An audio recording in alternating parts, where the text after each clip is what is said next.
যে আমাদের ট্যানারির মালিকদেরকে শ্রমিক একটা সুসম্পর্কের মধ্য দিয়ে এই শিল্পটা আরো দিনে দিনে বিকাশ লাভ করুক, এটা ছিল ট্যানারি ওয়ার্কার্স ইউনিয়নের একটা উদ্দেশ্য। আমরা আমাদের অনেক ক্ষতি করে যখন হাজারীবাগে ট্যানারি ছিল সেই জায়গায়ও শ্রমিকরা অনেক কিছু থেকে বঞ্চিত ছিল। সাভারে ট্যানারি শ্রমিকদের জন্য সরকার নির্ধারিত সর্বনিম্ন মজুরি 18,001 টাকা বাস্তবায়ন না হওয়ায় শ্রমিক সমাবেশ অনুষ্ঠিত হয়েছে। শনিবার সকালে সাভার উপজেলার তেঁতুলছোড়া ইউনিয়নের হেমায়তপুরের হরিণধরা এলাকায় চামড়া শিল্প নগরীর ট্যানারি ওয়ার্কার্স ইউনিয়নের সামনে এই সমাবেশ অনুষ্ঠিত হয়।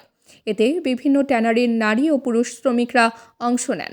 সমাবেশে বক্তারা বলেন, গত 21 নভেম্বর 2024 তারিখে সরকার ট্যানারি শ্রমিকদের জন্য নিম্নতম মজুরি ঘোষণা করলেও মালিকরা তা বাস্তবায়ন করেননি। সংশোধিত মজুরি চুক্তি স্বাক্ষর হওয়ার পরও মালিকদের টাল বাহানায় শ্রমিকরা চরম হতাশ ও ক্ষুব্ধ। দ্রুত সরকার নির্ধারিত মজুরি বাস্তবায়নের দাবি জানিয়ে বক্তারা বলেন, তা না হলে কঠোর আন্দোলনে যাওয়ার ঘোষণা দেওয়া হবে। আমাদের ট্যানারির মালিকদেরকে শ্রমিক একটা সুসম্পর্কের মধ্য দিয়ে এই শিল্পটা আরো দিনে দিনে বিকাশ লাভ করুক, এটা ছিল ট্যানারি ওয়ার্কার্স ইউনিয়নের একটা উদ্দেশ্য।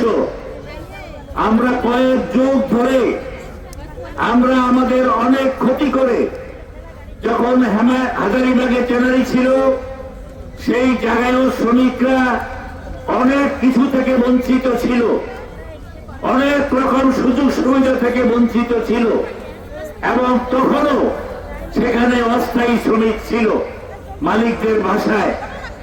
আমরা আশা করেছিলাম যে যখন ট্যানারি সাভারের হেমায়তপুরে শিফটিং হবে, ট্যানারি বিকাশ হবে, আধুনিক পরিবেশ বান্ধব চামড়া শিল্প নগরী হবে এবং সাথে সাথে দীর্ঘদিন থেকে ট্যানারি শ্রমিকরা যে সমস্ত অবহেলা এবং নির্যাতন সহ্য করেছে, যে সমস্ত ন্যায্য পাওনা আইনগত অধিকার সেগুলি থেকে বঞ্চিত হয়েছে। সুতরাং আধুনিক পরিবেশ বান্ধব চামড়া শিল্প নগরীতে মালিকদেরও লাভ হবে, শ্রমিকরাও কিছুটা উপকৃত হবে। তাবাসসুম হকানিকা, দৈনিক আজকের বাংলা। দৈনিক আজকের বাংলা .net